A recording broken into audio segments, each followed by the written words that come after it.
बहन की शादी को 12 साल हो चुके थे। उसका ससुराल पड़ोस के गांव में था, लेकिन मैं अब तक कभी उसके घर नहीं गया था। लेकिन वह कभी कभार सबसे मिलने घर आती थी।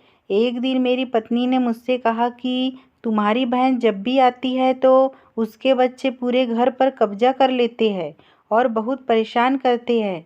पूरे घर में सामान फैला देते हैं। खर्चा तो 2 गुना बढ़ जाता है। तुम्हारी माँ तो चोरी चुपके से उसे साबुन, वॉशिंग पाउडर, चावल और दाल यह सब चीज़ें देते रहती है। यह सब सुनकर मुझे बहुत गुस्सा आया। मैं मुश्किल से घर का खर्चा चला पाता हूँ और मेरी माँ मेरी बहन को सब कुछ दे देती है। एक बार बहन घर आई थी, तभी उसके बेटे ने टीवी का रिमोट तोड़ दिया। मुझे गुस्सा आ गया और मैंने अपनी माँ से कहा कि दीदी को ऐसे बार बार घर नहीं आना चाहिए, बस दिवाली पर ही आया करे। और जो तुम झोला भर के सामान देती हो वह भी बंद कर दो। माँ ने कुछ नहीं कहा, पर बहन ने सब कुछ सुन लिया था, लेकिन वह भी कुछ नहीं बोली। 4 बज चुके थे।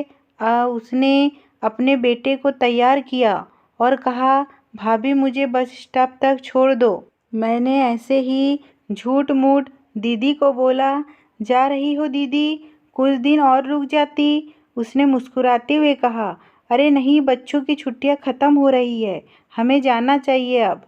एक दिन हम दोनों भाइयों के बीच ज़मीन का बंटवारा होने वाला था, तभी दीदी भी आई थी। लेकिन मैंने उनसे सीधे कह दिया कि मैं अपने हिस्से से कुछ नहीं दूंगा। माँ ने कहा कि बेटी का भी अधिकार होता है, लेकिन मैंने उसे चिल्लाकर कहा कि मैं उसे कुछ नहीं दूंगा। दीदी सामने बैठी थी पर कुछ नहीं बोल रही थी। अलग होने के कुछ दिनों बाद मेरे बड़े बेटे को टीबी की बीमारी हो गई। मेरे पास उसके इलाज के लिए बिल्कुल पैसे नहीं थे। मैं बहुत तनाव में था। ऐसे ही एक दिन मेरी बहन घर आई और मेरे पास बैठ गई।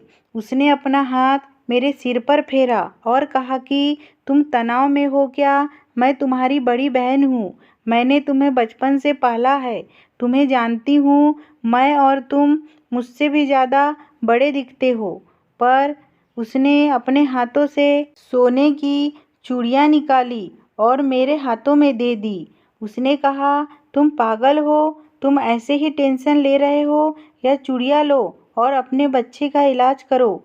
वह धीरे से बोली, चूड़ी के बारे में किसी को मत बताना, तुम्हें मेरी कसम है। उसने फिर से अपना हाथ मेरे सिर पर फेर दिया। उसने मुझे 1000 रुपये दिए। उसमें 50 और 100 के नोट थे। शायद उसने बचत करके जमा किए होंगे। यह पैसे जेब में रखते हुए बोली कि बच्चों को जो चाहिए ले लो। इस तरह टेंशन लेकर मत बैठो। चलो, मुझे अभी जाना है। बच्चे स्कूल गए थे, इसलिए सोचा जल्दी जाकर भाई को मिलकर आऊँ, इसलिए आ गई। तभी मेरा ध्यान दीदी के पैरों पर गया। उसने टूटी हुई चप्पल पहन रखी थी और पुराना दुपट्टा पहना था। वह जब भी घर आती थी उसके कंधे पर हमेशा वही दुपट्टा रहता था। बहुत जल्दबाजी में चली गई और मैं कुछ नहीं बोल पाया। हाथों में वह चूड़ियाँ लिए मैं ज़ोर ज़ोर से रो रहा था। हम भाई कितने स्वार्थी होते हैं ना, पल भर में बहन को पराया कर देते हैं और बहनें अपने भाई का जरा सा भी दर्द बर्दाश्त नहीं कर पाती। उसके घर में वह कई समस्याओं का सामना करती है।